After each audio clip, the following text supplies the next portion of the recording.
যৌথ শক্তি পরীক্ষায় নেমেছে পাকিস্তান ও চায়না। সন্ত্রাস দমনে ওয়ারিয়র 9 নামের মহড়া চালাচ্ছে দুই দেশ। চায়নার পিপলস লিবারেশন আর্মি ও পাকিস্তান সেনাবাহিনীর যৌথ এই মহড়া চলবে রবিবার পর্যন্ত।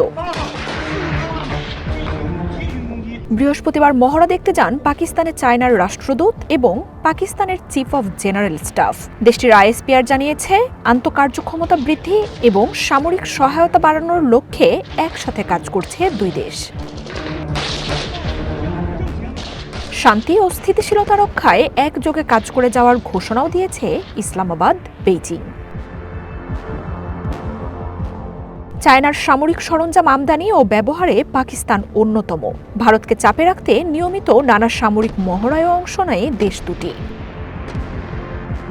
মার্জিয়া উপমা, ওয়ান ইন্টারন্যাশনাল ডেস্ক।